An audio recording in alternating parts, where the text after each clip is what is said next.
नायब सिंह सैनी का सीट से पीछे चल रहे हैं, ये अपने आप में बहुत बड़ा इंडिकेटर है। लेकिन सुमेरा, ये लगातार कहा जा रहा था नायब सिंह सैनी खुद लाडवा से नहीं लड़ना चाहते थे, वो करनाल से लड़ना चाहते थे। खट्टर ने वहां पर वीटो लगाया, वो कह रहे थे कि नहीं, वहां पर नायब सिंह सैनी नहीं लड़ेंगे, उनके लिए सेफ सीट ढूंढी गई। 35,000 सैनी सीटों जहां से उन्हें हटाया गया, यानी करनाल की सीट वो भी फंस सकती है बीजेपी के लिए। तो देखना यह है कि करनाल जहां से हटाया गया नायब सिंह सैनी को, क्या वहां पर कुछ तस्वीर बनेगी। बिल्कुल, राजगोपालन जी भी हमारे साथ मौजूद हैं। राजगोपालन जी, किस तरह से आप देखते हैं जम्मू कश्मीर में ये क्लियर मैंडेट नेशनल कॉन्फ्रेंस और कांग्रेस गठबंधन के लिए, इसे कैसे देखा जाए? पहले भविष्यवाणी सुन लेते हैं। बिग ब्रेकिंग, हरियाणा के अंबाला कैंट से अनिल विज पीछे, लाडवा से सीएम सैनी पीछे, लाडवा से सीएम सैनी पीछे, अंबाला कैंट से अनिल विज पीछे। बीजेपी के लिए यह बड़ा झटका हरियाणा में। राजगोपालन जी, कैसे देखेंगे जम्मू कश्मीर में कांग्रेस एनसी गठबंधन 47 सीटों पर आगे, आर्टिकल 370 हटाए जाने के बाद चुनाव हुए, जम्मू कश्मीर की फिजा बदली,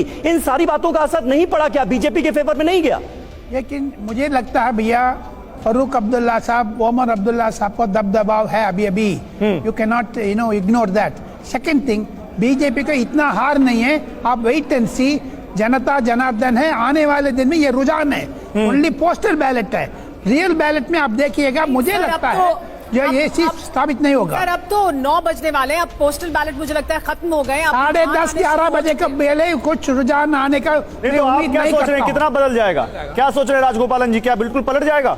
पलटने की बात नहीं है, लेकिन ये रुझान स्टेबलाइज हो जाएगी आने वाले दिन में। इसका जयशंकर जी आपकी बात पे मुस्कुरा रहे हैं। जयशंकर जी, नहीं, देखिए, हमने कहा था कि अगर नायब सिंह सैनी लाडवा की अपनी सीट बचा लेते हैं तो बहुत बड़ी बात होगी, और वो बात साबित होती जा रही है, वो खुद चुनाव हार नहीं। लेकिन अगर सीएम कैंडिडेट हार जाता है तो फिर क्या ये माने रामकृपाल जी की बीजेपी जो खट्टर को बदल कर लाए थे कि एंटी इनकम्बेंसी फेस इनके फेस पर हो जाएगी, नया लेकर आए, वो रणनीति बिल्कुल नाकामयाब रही उनकी। देखिए, हरियाणा और जम्मू कश्मीर के जो अभी तक रुझान आ रहे हैं, मैं आगे क्या होगा नहीं कहता, एक बात बहुत क्लियर है कि भारत की जनता, ये जो मैसेज चला था लोकसभा चुनावों से कि कांग्रेस को एक राष्ट्रीय पार्टी के खिलाफ कांग्रेस को एक विकल्प मानने के लिए तैयार हो गई है। दोनों राज्यों का अगर आप देखें, मैसेज जो है बहुत क्लियर है।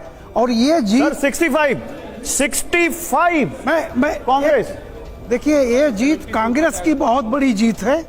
और ये जैसा कि मुझे लग रहा है, आप देखिए, एक पैटर्न है, कांग्रेस को लोग बीजेपी का विकल्प मानने लगे हैं। जहां जहां वो है, जहां बीजेपी की सरकार रही है, अगर वहां कोई नहीं। लेकिन रामकृपाल जी, हिंदी पट्टी देखिए, जम्मू कश्मीर ये हार रहे हैं रुझानों के मुताबिक, पंजाब में इनकी सरकार है नहीं, हिमाचल में पहले हार चुके हैं, दिल्ली में इनकी सरकार है नहीं, अब एक हरियाणा भी हार रहे हैं। हिंदी पट्टी तो बीजेपी का गढ़ रहा है। आप यूं देखिए ना कि पहले क्या था कि आप पार्टी दिल्ली में भी कांग्रेस को खा गई और पंजाब में भी जी। अब आप ये देखिए कि पैटर्न उलट रहा है, यानी दिल्ली, आप हरियाणा में कांग्रेस आ रही है और आप पार्टी बिल्कुल जीरो है। तो एक चीज ये है कि राष्ट्रीय पार्टियां मजबूत हो रही हैं, राष्ट्रीय पार्टियां मजबूत हो रही हैं बशीर साहब। लेकिन जम्मू कश्मीर का जहां तक सवाल है, क्या आपको लग रहा है ये जम्मू में भी जो प्रत्याशित सफलता जिसकी उम्मीद कर रही थी भारतीय जनता पार्टी, उसका ना मिलना, ये क्या बता रहा है? क्या फैक्टर्स हैं जो बीजेपी के अगेंस्ट काम कर रहे हैं जम्मू में? इसके 2 कारण हैं। एक कारण ये है कि post abrogation of article 370 Jammu का जो बिजनेस कम्युनिटी है जी, वो बहुत ज्यादा सफर कर चुका है, क्योंकि उनकी मोनोपोली जो है बिजनेस पे वो खत्म हो चुकी है। बाहर से, पंजाब से लोग आए जो बिजनेस कर रहे हैं, जो लैंड ले रहे हैं, जम्मू सुकड़ रहा है, अर्बन जम्मू सुकड़ रहा है, उनकी जो डेमोग्राफी है वो कम हो रही है, नंबर 1। नंबर 2, जहां तक एम्प्लॉयमेंट का ताल्लुक है, अनएम्प्लॉयमेंट आसमान छू रहा है, और जो भी अवसर मिल रहे हैं उसमें जो जम्मू से बाहर के लोग हैं वो भी इक्वली उसमें पार्टनर बन रहे हैं। इसलिए एब्रोगेशन का सबसे ज्यादा प्रभावित अगर कोई कम्युनिटी हुई है वो जम्मू की बिजनेस। ये बेरोजगारी और नशे का बढ़ता प्रभाव, ये 2 बड़े मुद्दे माने जा रहे थे, इन दोनों मुद्दों ने असर डाला है? यानी नशा तीसरा मुद्दा था सर। 2 मुद्दे बिजनेस का है सर्वाइवल का है, बिजनेस कम्युनिटी का, पहला अनएम्प्लॉयमेंट का है और तीसरा नशा है। ये तीनों मुद्दे बीजेपी के ऊपर भारी पड़ गए। रामकृपाल जी, हरियाणा में बीजेपी पर कौन से मुद्दे आपको लगता है कि भारी पड़े? बीजेपी के लिए क्या हुआ है? ये डबल एंटी इनकम्बेंसी है, क्या है ये? निश्चित तौर पर देखिए, जैसा मैंने आपसे कहा था कि बहुत कम जगह ये होता है कि 2 साल के 2 टर्म के बाद तीसरा टर्म विधानसभा में हो। ऐसा सिर्फ गुजरात और बंगाल में रहा है और नॉर्थ ईस्ट में खांडू का, अदरवाइज नहीं। तो एक बात तो ये थी कि 10 साल की एंटी इनकम्बेंसी है। दूसरी बात जो मैं कह रहा हूं कि आप एक देखिए लिंक है, लोकसभा चुनावों के बाद से ये बात कर्नाटक के चुनाव से क्लियर हो गई थी कि माइनॉरिटी कांग्रेस तरफ लौट रही है और दलित भी कांग्रेस की तरफ लौट रहा है, जो उसकी कोर स्ट्रेंथ हुआ करता था।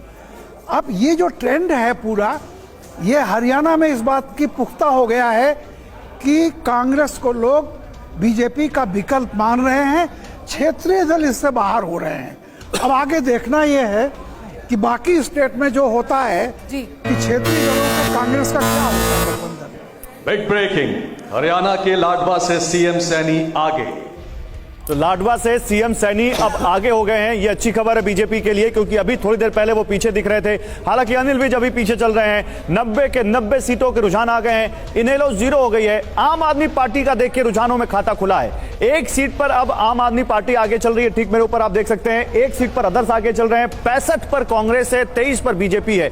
जम्मू कश्मीर में 15 सीटों के रुझान आने अभी बाकी हैं। 47 पर कांग्रेस और नेशनल कॉन्फ्रेंस का गठबंधन आगे है, बहुमत रुझानों में मिल चुका है इनको। 25 पर बीजेपी, 2 पर पीडीपी, 1 अदर्स। तो ये 15 सीटें अब किधर जाएंगी, ये देखना है।